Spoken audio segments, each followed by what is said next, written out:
PSG ജയിക്കുന്ന എനിക്ക് തോന്നുന്നത്.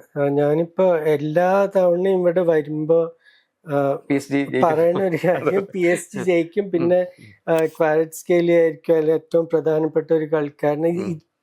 ഇതുവരെ പറ്റണ പോലെ തിളങ്ങിയിട്ടില്ല. പക്ഷെ ആ ഡെംബെലയ്ക്ക് കൊടുത്ത പാസ് ശരിക്കും ഒരു ജീനിയസ് പാസ് ആയിരുന്നു, ഔട്ട്സൈഡ് ഓഫ് ദ ബൂട്ട് വെച്ചിട്ട്.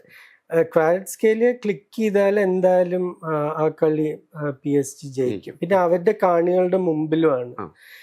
ഈ രണ്ട് ടീമിനുള്ളൊരു പ്രത്യേകത എന്താന്ന് പറഞ്ഞാൽ അവർക്ക് ഈ ജയിക്കാത്തതിന്റെ പ്രഷർ ഉണ്ട്. രണ്ടുപേരും ഈ ട്രോഫി ജയിച്ചിട്ടില്ല മുമ്പ്. അപ്പൊ അത് ആർസണലിന്റെ കാര്യത്തിൽ പ്രത്യേകിച്ചും ഈ 16 കൊല്ലത്തിന് ശേഷം ഒരു സെമി എത്തണം തന്നെ.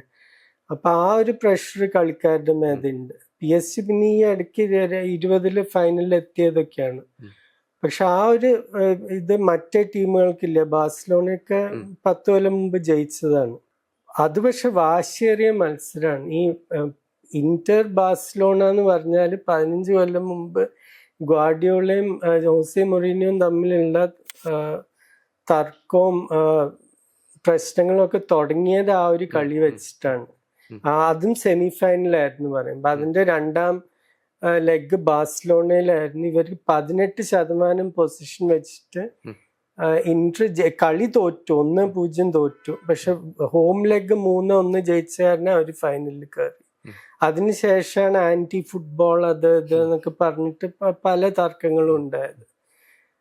അപ്പൊ അതൊരു വാശിയേറിയ മത്സരമായിരിക്കും. പക്ഷെ എനിക്ക് തോന്നുന്നത് ഈ യമാൽ ഫാക്ടർ ഉള്ളത് കാരണം, പിന്നെ മാർട്ടിനസ് ഇല്ല മറ്റവർക്ക്, അതൊരു വലിയൊരു തിരിച്ചടി. ആ ഒരു എന്താ പറയുക, ഒരു വേൾഡ് ക്ലാസ് ഒരു സെന്റർ ഫോർവേഡ് ഉണ്ടെങ്കിൽ അത് ബാഴ്സലോണയ്ക്കും ഇല്ല. ലെവൻഡോവ്സ്കി പുറത്താണ്, ചിലപ്പോഴേ അടുത്ത കളി കളിക്കുള്ളൂ.